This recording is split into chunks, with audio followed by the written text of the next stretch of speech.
wabarakatuh. Shalom, Om Swastiastu. Namo Buddhaya, salam kebajikan, dan salam sejahtera untuk kita semua.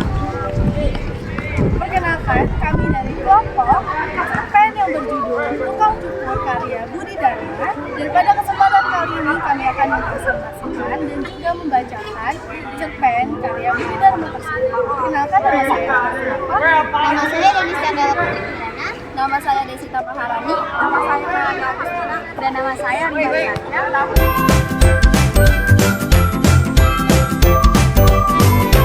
Nah, di sini saya akan menjelaskan mengenai unsur intrinsik cerpen Tukang Cukur karya Budi Dharma. Yang pertama, ada tema cerita. Tema utama cerpen Tukang Cukur adalah tentang manusia yang oportunis, karena dalam cerita tersebut, tokoh tukang cukur selalu mengikuti kelompok yang sedang menang. Tema tambahan dari cerpen Tukang Cukur adalah penggambaran kemiskinan pada zaman itu. Hal ini seperti tokoh Gito yang makan seadanya dengan pakaian yang tidak pantas dipakai. Yang kedua, ada gaya bahasa. Dalam cerpen ini, gaya bahasa yang digunakan adalah naratif. Narasinya detail dalam menggambarkan tokoh dan latar. Deskripsi latar dan perubahan pada tokoh utama diceritakan dengan alur yang kuat. Selanjutnya ada tokoh. Tokoh tukang cukur digambarkan sebagai sosok yang selalu berpihak kepada pihak yang sedang berkuasa. Awalnya ia berpihak pada PKI, tetapi kemudian berbalik karena PKI kalah melawan TNI, pasukan Siliwangi. Setelah itu dia mendukung TNI meskipun TNI akhirnya mengetahui kelicikannya. Selanjutnya, dia bergabung dengan pasukan Kemil ketika Belanda berhasil menguasai Yogyakarta. Pada akhirnya, ia memihak NII dan tewas di bekas pabrik rokok. Tokoh pendukung lainnya seperti Gito, Ayah, Ibu, Dasuki, Kakek Leman, dan Rusal muncul sesekali untuk melengkapi cerita. Selanjutnya, saya akan membacakan unsur intrinsik daripada tukang cukur, penokohan, dan juga sudut pandang. Untuk penokohan adalah memiliki 3 tipe karakter, yaitu pertama, tokoh protagonis, yaitu Gito, ayah dan ibunya yang digambarkan sebagai sosok yang baik dan tidak memiliki sifat jahat. Dan yang kedua adalah tokoh antagonis yang diwakili oleh tukang cukur, seorang oportunis yang terus berganti aliansi demi keuntungannya sendiri. Dan yang ketiga adalah tokoh campuran seperti Ruslan yang memiliki sifat baik tetapi juga terlibat dalam pemberontakan. Terlihat saat dia membantu keluarga Gito, namun ternyata terlibat pemberontakan di akhir cerita. Lalu sudut pandang. Untuk sudut pandang yang digunakan dalam cerpen ini adalah sudut pandang orang ketiga melalui perspektif tokoh Gito. Lalu yang keenam ada alur cerita. Cerita ini memiliki alur maju dengan 5 tahap utama, yaitu yang pertama ialah pengenalan, yaitu saat Gito diperkenalkan sebagai anak dari keluarga yang miskin. Lalu yang kedua ada kemunculan konflik, ketika kakek Leman bercerita tentang tukang cukur yang mencederainya. Lalu yang ketiga ada klimaks, terjadi ketika tukang cukur terus berpindah-pindah keberpihakan kepada pihak yang sedang berkuasa atau menang. Lalu yang selanjutnya ada anti klimaks, pada saat terjadi pertempuran di pabrik rokok dan ditemukan korban tewas. Lalu yang terakhir ialah penyelesaian, saat Gito menyadari bahwa salah satu korban yang tewas adalah tukang cukur. Lalu yang ketujuh ada latar cerita. Latar dalam cerpen mencakup tempat, waktu, dan suasana. Latar tempat adalah daerah Kudus, sebagaimana disebutkan bahwa Gito berasal dari Getas Pejaten, daerah pinggiran Kudus. Lalu yang selanjutnya ada latar waktu, adalah periode antara September 1948 hingga Desember 1949. Suasana yang dibangun ialah penuh ketegangan dan juga kejutan, mencerminkan masa revolusi yang penuh ketidakpastian dan tingkah laku tukang cukur yang sulit untuk ditebak. Selanjutnya ada amanat.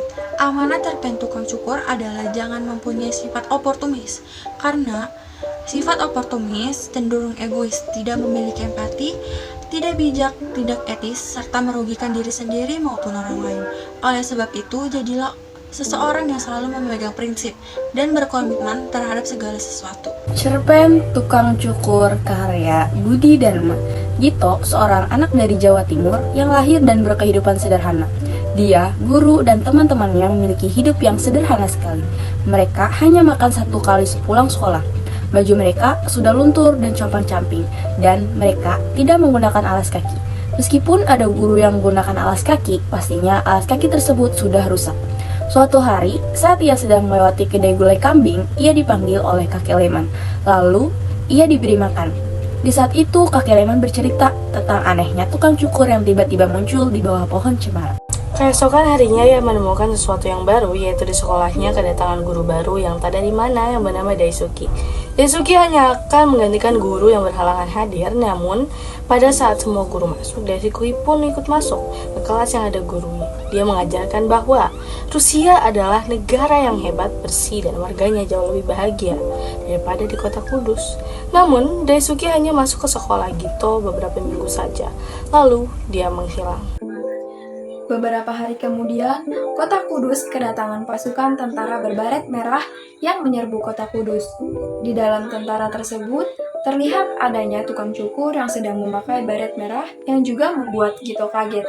Tidak lama kemudian, tentara berbaret merah tersebut bisa diatasi oleh bantuan dari pasukan yang dikirim Jawa Barat. Lalu kota Kudus terasa seperti bergetar karena datangnya pasukan Belanda yang membuat kota Kudus terasa semakin mencekam. Kota Kudus terasa seperti kota mati karena banyak pertempuran yang terjadi.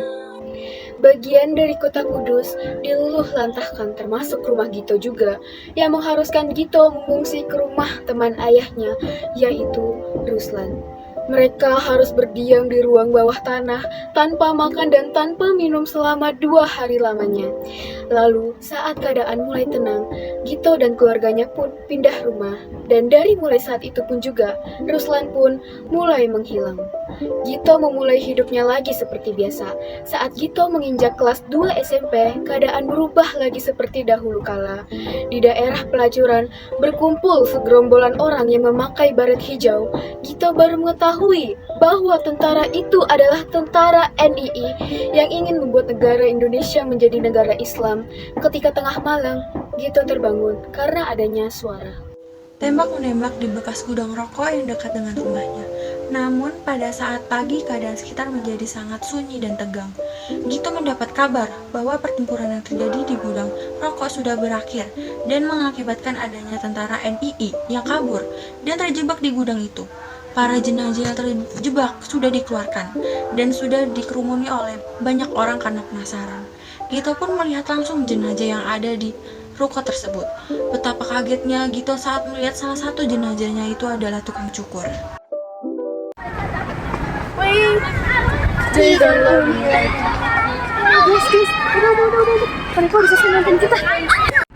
Nah, gimana nih guys penjelasan video tentang unsur intrinsik dan cerpen judul tukang cukur.